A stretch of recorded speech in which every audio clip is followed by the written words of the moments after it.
नमस्कार दोस्तों, स्वागत है आपका हमारे यूट्यूब चैनल द रैंकर्स पर। दोस्तों, आज का हमारा टॉपिक है गवर्नर जनरल पार्ट 2।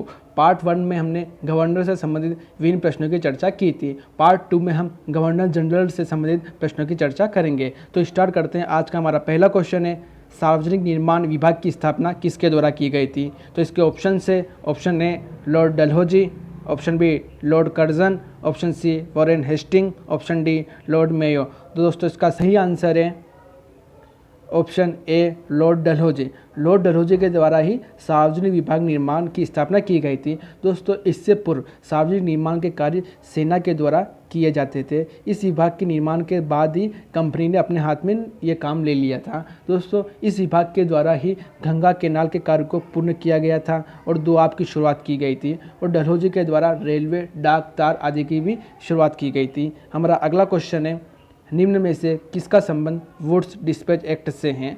इसके ऑप्शन से ऑप्शन ए शिक्षा से, ऑप्शन बी अकाल से, ऑप्शन सी श्रम सुधार से, ऑप्शन डी रेलवे से। तो दोस्तों, इसका सही आंसर है ऑप्शन ए शिक्षा से।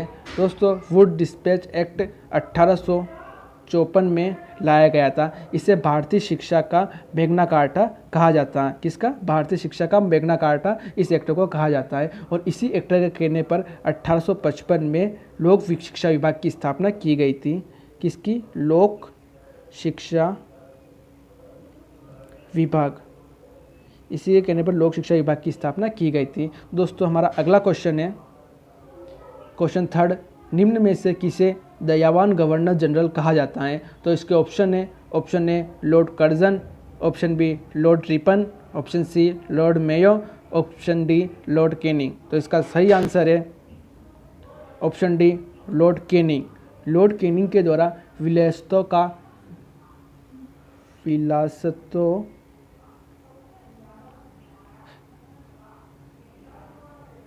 लॉर्ड कैनिंग के द्वारा विलासतों का विलय नहीं करने की बात कही गई और इसी के द्वारा विधवा पुनर्विवाह एक्ट भी लाया गया था। हमारा अगला क्वेश्चन है, स्ट्रेची कमीशन का संबंध किससे है? तो इसके ऑप्शन से ऑप्शन ए अकाल से, ऑप्शन बी वित्तीय सुधार से, ऑप्शन सी श्रम सुधार से, ऑप्शन डी औद्योगिक सुधार से। तो इसका सही आंसर है ऑप्शन ए अकाल से। स्ट्रेची कमीशन 1880 में आया था। इसके प्रावधान को दोस्तों हम अगले क्वेश्चन में देखते हैं। तो हमारा अगला क्वेश्चन इसी से संबंधित है, स्ट्रेची कमीशन से संबंधित विभिन्न कथनों में से कौन सा सही है? तो इसके ऑप्शन से ऑप्शन ए भारत में कृषि क्षेत्रों में आमदनी बढ़ाने का उपाय दिया गया, ऑप्शन बी अकाल कमिश्नर के पद की नियुक्ति की गई, ऑप्शन सी कृषि की उन्नति को संरक्षण दिया जाना चाहिए, ऑप्शन डी रेलवे का निर्माण रोक देना चाहिए। दोस्तों, इसका सही आंसर है ऑप्शन सी कृषि की उन्नति को संरक्षण दिया जाना चाहिए। ऑप्शन ए भारत में कृषि क्षेत्रों में आमदनी बनाने का उपाय दिया गया। दोस्तों, कृषि क्षेत्रों में देकर गैर कृषि क्षेत्रों की बात कही गई थी। अकाल कमिश्नर के पद की नियुक्ति स्ट्रेची कमीशन के द्वारा न करके रिपन के द्वारा किया गया था और इसी रिपन के द्वारा अकाल संहिता का निर्माण भी किया गया था। रेलवे का निर्माण रोक देना चाहिए। दोस्तों, रेलवे के निर्माण को रोकने की बजाय इसके विस्तार का सुझाव दिया गया था। तो हमारा अगला क्वेश्चन है, क्वेश्चन छठा, किस गवर्नर जनरल की परिषद से विधि सदस्य की शुरुआत की गई थी? ऑप्शन है option A William Bentinck, option B lord Linlithgow, option C lord Dalhousie, option D Lord Canning. तो दोस्तों, इसका सही आंसर है option A William Bentinck. William Bentinck की परिषद में लॉर्ड मैकाले को एक विधि सदस्य के रूप में किया गया था। यह अस्थायी था। इसको स्थायी 1853 के एक्ट के द्वारा किया गया था।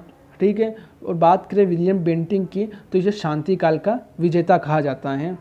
ठीक है। हमारा अगला क्वेश्चन है, सर विलियम जोन्स ने एशियाटिक सोसाइटी ऑफ बंगाल की स्थापना किसके समय में की थी? तो दोस्तों, इसके ऑप्शन से option A Warren Hasting, option B Lord Cornwallis, option D Lord Macaulay, option D Lord Ripon. तो इसका सही आंसर है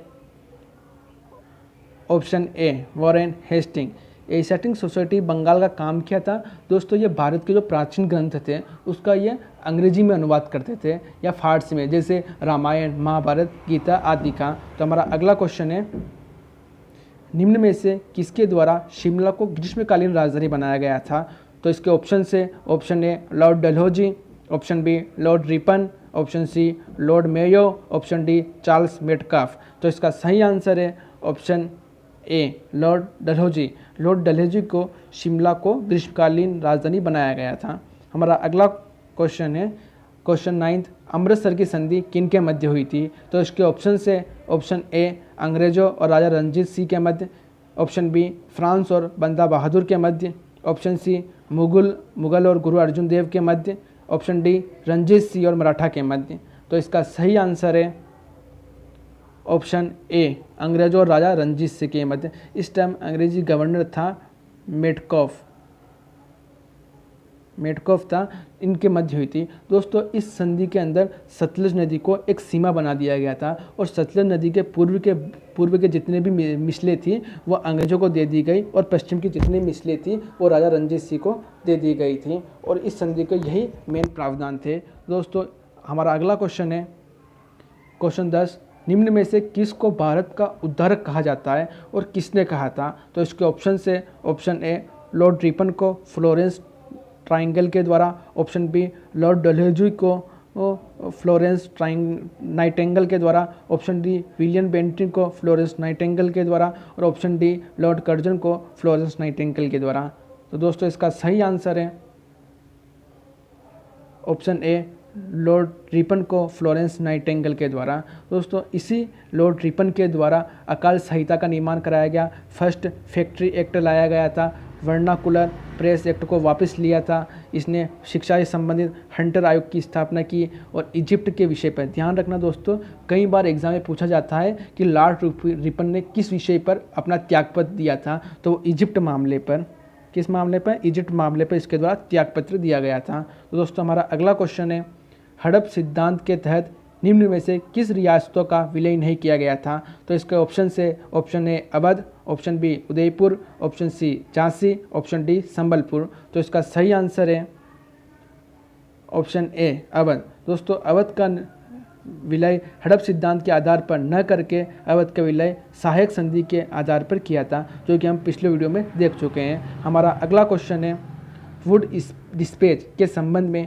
निम्नलिखित कथनों पर विचार करिए। तो इसके ऑप्शन है पहला सहायता अनुदान व्यवस्था प्रारंभ की गई, दूसरा है विश्वविद्यालय की स्थापना की सिफारिश की गई, तीसरा है शिक्षा के सभी स्तरों पर शिक्षा का माध्यम अंग्रेजी हो, चौथा है व्यावसायिक एवं स्त्री शिक्षा को प्रोत्साहन दिया गया। तो दोस्तों इसके सही आंसर देखें तो पहला सहायता अनुदान व्यवस्था प्रारंभ की गई थी, सही है। इसके प्राइवेट के अंदर भी विधि प्राइवेट कॉलेजों को भी हमें सहायता देनी चाहिए। विश्वविद्यालय की स्थापना की सिफारिश की गई थी, ठीक सही, ये भी लंदन विश्वविद्यालय के आधार पर शिक्षा के सभी स्तरों पर शिक्षा का माध्यम अंग्रेजी होना चाहिए, ये गलत है दोस्तों। सभी स्तरों पर माध्यम अंग्रेजी न होकर केवल उच्च शिक्षा में अंग्रेजी माध्यम की बात की गई थी और बाकी में अपनी मातृभाषा को ही आधार माना था।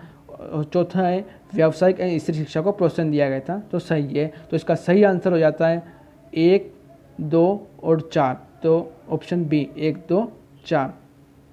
दोस्तों हमारा अगला क्वेश्चन है 13, ब्रिटिश राज के द्वारा केसर ए हिंद की उपाधि धारण करने वाली पहली भारतीय महिला कौन थी? तो इसके ऑप्शन से option A Pandita Ramabai, option B Sarojini Naidu, option C Rajkumari Amrita Kaur, option D Vijay Lakshmi Pandit. तो इसका सही आंसर है ऑप्शन ए पंडिता रमाबाई।